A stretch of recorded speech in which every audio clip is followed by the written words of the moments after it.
and distinguished invitees. Thank you very much for giving me this opportunity to speak on this subject. I am speaking here as the chairman of the Cost and Management Accounting Standard Board operating under CMA Sri Lanka. So here I don't wish to make any preliminary remarks, but straight to the subject.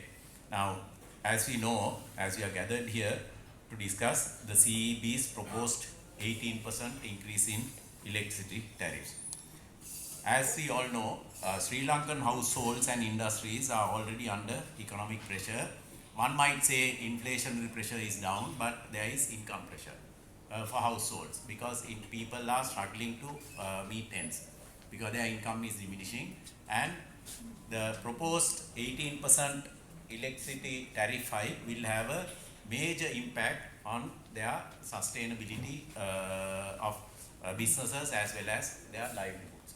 So I think it's an important decision the government will have to take with the concurrence of the Public Utilities Commission of Sri Lanka, and we need to understand the background and also the basis on which this proposed tariff increase is going to take place. And a decision of this magnitude must be underpinned by transparent, data-driven justification. It should be transparent and it should be data-driven, because we as accountants know that if there is a inevitable and unavoidable cost increase, at least part of that will have to be passed down to the consumers. We quite understand that, but what we need to know is whether this process is transparent and whether the process is data driven.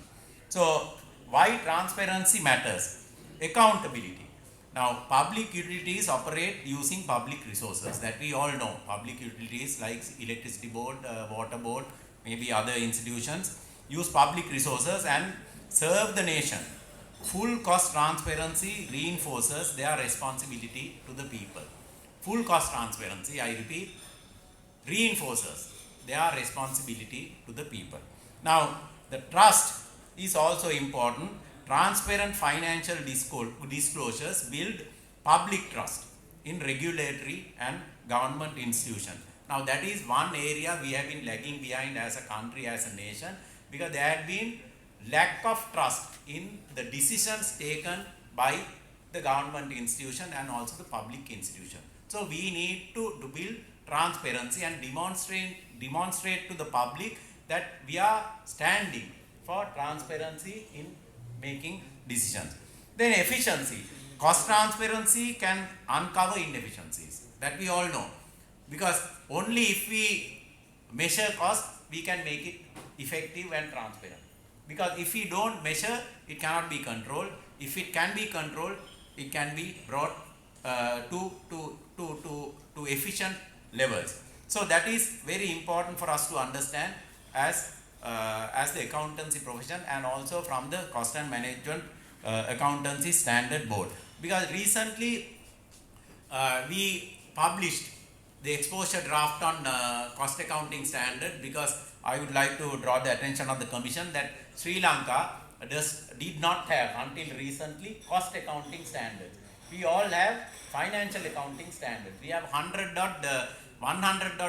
financial accounting standard, but Sri Lanka is one country in this whole region that does not have cost accounting standards, or did not have until very recently cost accounting standards, because people interpret cost in different ways.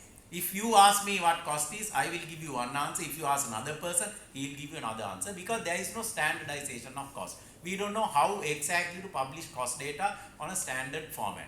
So here it is what we are trying to do is to come up with standards for publishing cost data. Having cost data only is not sufficient, but we need to publish them for public consumption. Then the people will know at what cost these products and services are produced. Then the background to this is the legal and regulatory justification.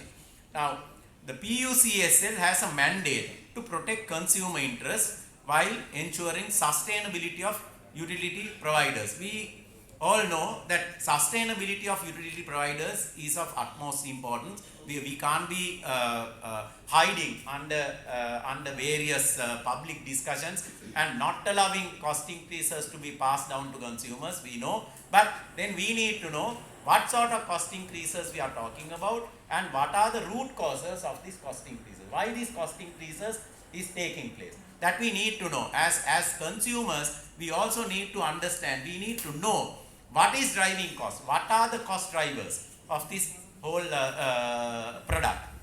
And then the Sri Lanka Electricity Act and PUCSL Act provide a basis for cost reflective pricing.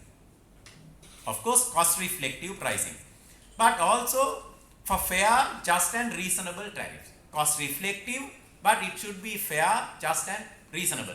Because when we talk about cost, now okay, when in business, when we have cost pressures, profitability pressures, the first thing that comes to our mind is not the price increase, but look at cost. How we can look at cost. Then my submission is, we need to break the cost into different components. We need to know what is the construction of the electricity cost, what is the total cost of generation, what is the cost of transmission, what is the cost of distribution, administrative, overhead cost, and debt servicing and subsidies. Generation breakdown by source, we need to understand. You know, what is the source of the generation, what is the cost of each source. Then transmission cost, infrastructure maintenance, losses, capital investments, loss factors, we need to know in a cost statement. And also, if you ask the CEB to provide the cost statement, it should be audited. Just providing a cost statement is not sufficient, but it should be audited by a cost auditor. Then it should be placed before the public for them to understand what are the building blocks of this cost. Then only the public will be satisfied that this cost is reasonable, and then it will also provide you with the opportunity of benchmarking. Benchmarking is important. We should benchmark ourselves against the best costs in the region, in the world. We need to know where we stand. That is important. So the mandate we have, PUCSL has, is to ensure transparency. We need to ensure transparency. That is what the public is looking up to you. What I am submitting to you is, kindly ask the CEB to come up with cost data, have them audited by a cost auditor, and make them public, so that the people will be able to consume this and understand the type of decisions they take. I don't wish to speak at length, but I will draw your attention to a recent announcement by the CEB. Now, in the recent past, about 2 weeks ago, they asked the solar producers to shut down. Now, as a member of the public, what I understand is, solar generation is the cheapest cost.